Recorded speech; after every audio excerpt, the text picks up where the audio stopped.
더 카메라 스쿨 포토샵 강의, 이번 시간은 포토샵 마지막 강의입니다.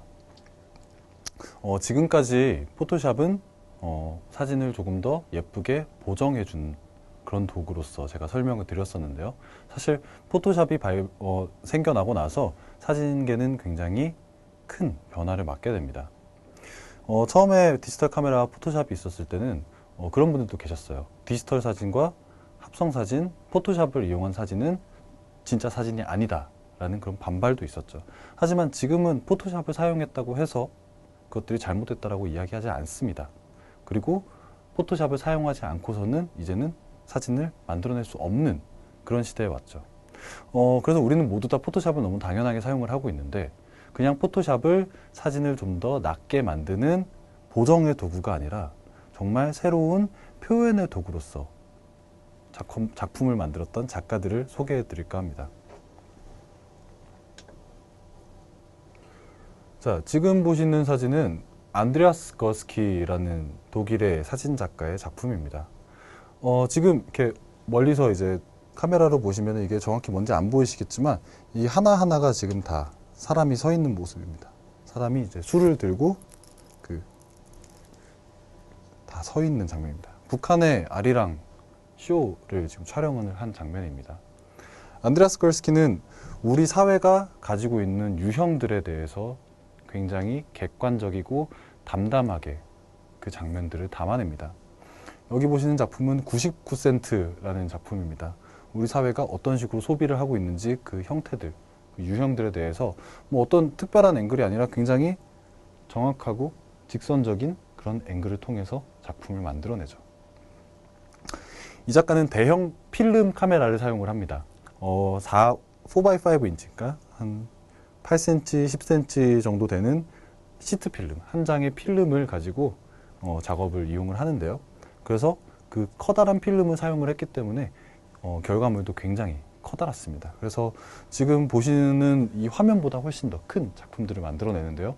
그렇게 커다란 필름으로 만들었기 때문에 가까이서 들여다보면은 디테일들이 다 살아있는 것을 보실 수 있습니다. 굉장히 실제로 작품을 보게 되면은 이렇게까지 가까이 갔는데도 이렇게까지 선명하게 보이네라고 하는 그런 기분이 들게 됩니다.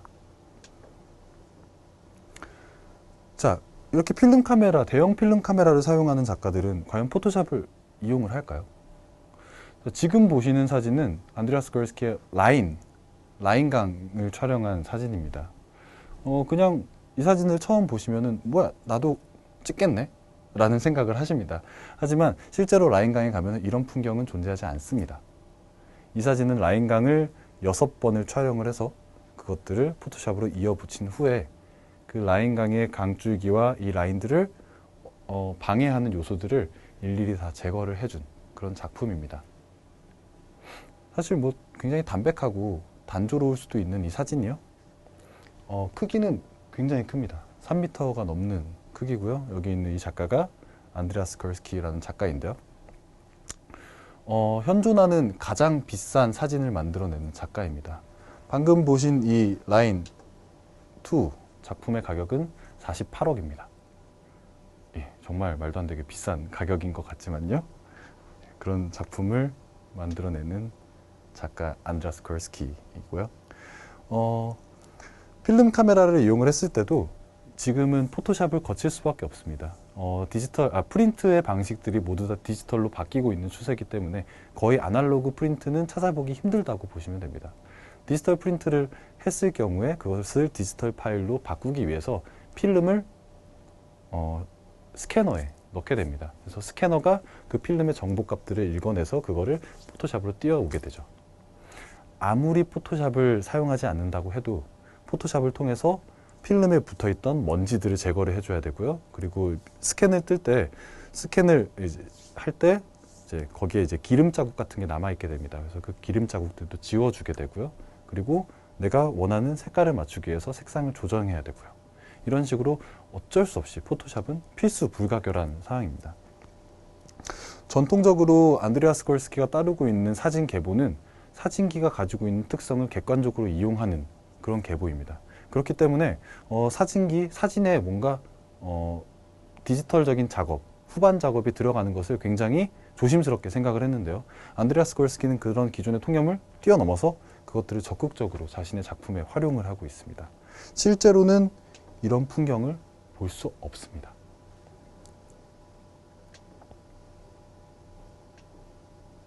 자, 사진을 그냥 사진 한 장으로서 이야기를 하는 것이 아니라 포토샵이라는 도구를 통해서 자기가 사진을 통해서 표현할 수 있는 범위를 넓혀준 작가들을 제가 몇 분 소개해 드릴까 합니다.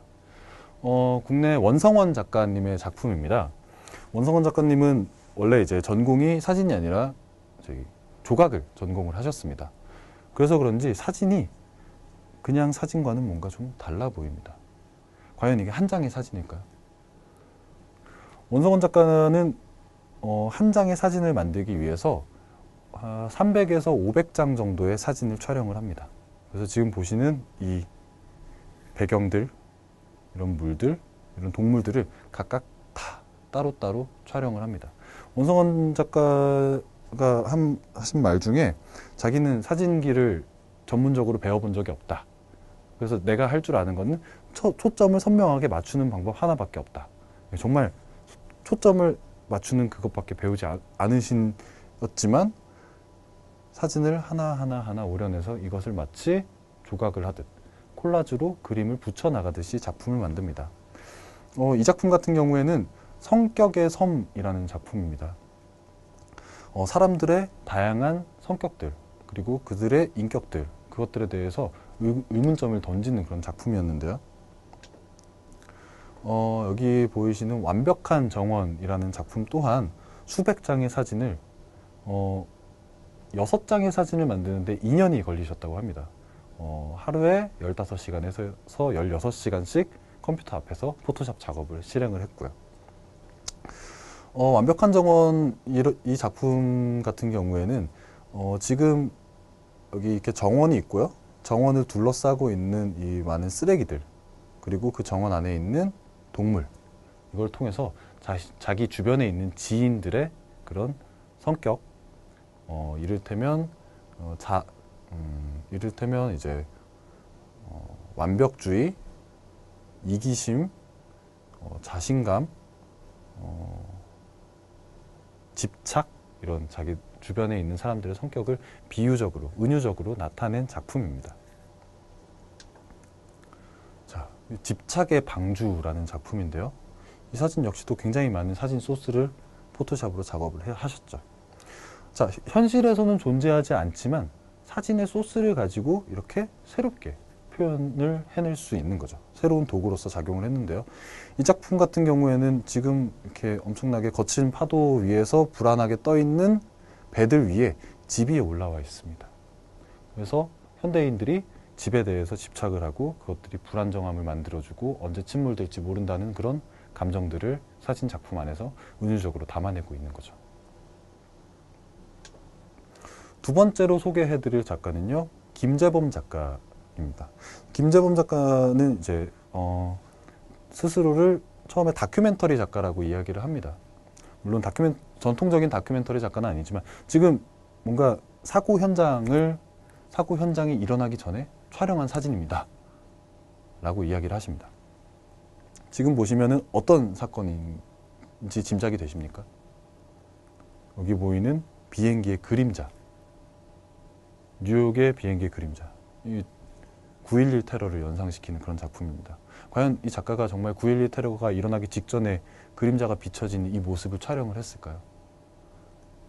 아닙니다. 이거는 포토샵으로 만들어진 가짜 다큐멘터리 사진입니다.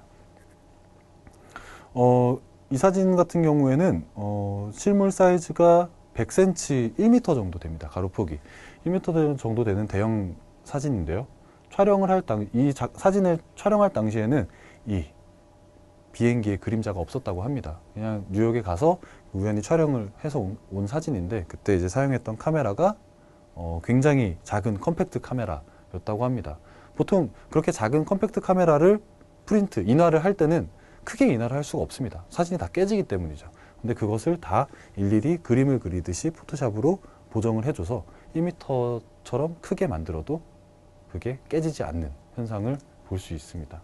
게다가 이 존재하지 않았던 이 그림자까지도 함께 교묘하게 섞어 나서 사건이, 보통 다큐멘터리 보도 사진은 사건이 일어나고 나서 장면을 촬영을 해서 그것을 보도하지만 이 작가는 그것들이 일어나기 직전에 장면들에 대해서 이야기를 합니다. 자, 이 사진 같은 경우에는 뉴올리언스에서 발생한 집단 살인 사건에 대해서 이야기를 하고 있습니다. 뉴올리언스에 이제 태풍이 불었는데 그때 홍수가 나서 여기가 이제 요양원이었는데요. 이때 이제 요양을 하고 있는 거의 생명이 이제 다 되어가는 환자들이 있었는데 그 환자들을 이제 간호사들이, 의사들이 버리고 도망을 가야 되는 상황이었습니다. 근데 그냥 버리고 도망가기가 이제 쉽지 않으니까 안락사를 다 시켰던 거죠. 그러고 나서 이제 자기들은 도망을 갔고요. 그때 일어났던 그런 장면들이 물론 그 사건이 일어나기 전에는 촬영될 수 없었던 사진이죠. 하지만 그 장면들을 만들어주는 겁니다. 그랬을 때 이 사진이 재밌는 점은요. 지금 보이시는 이 빗자국들, 그리고 홍수 때문에 이렇게 만들어진 이 넘쳐나는 물들이 사실 원본 사진은 존재하지 않습니다. 실제로 뉴올리언스에서 가서 홍수가 날 때까지 기다릴 수는 없었겠죠. 이 밑에 보이는 이 물의 반영은 그냥 포토샵의 필터로 만들어줬다라고 합니다. 굉장히 놀라운 결과물인데요. 이런 식으로 현실에서는 내가 재현해낼 수 없는 상황임에도 불구하고 이것을 정교하게 후반 작업을 통해서 내가 말하고자 하는 도구로서 사용되게 수정을 가해줄 수 있는 특징을 포토샵이 가지고 있습니다. 여기 있는 사진은 이제 제 작품입니다. 부끄럽지만 저도 작품을 이제 소개를 해드릴 건데요. 얼핏 보면은 지금 영화의 한 장면 같은 느낌이 드실지도 모르겠습니다. 언컷이라는 제목을 가지고 있고요. 영화의 한 장면을 캡처해 놓은 듯한 이미지를 보여주고 있습니다.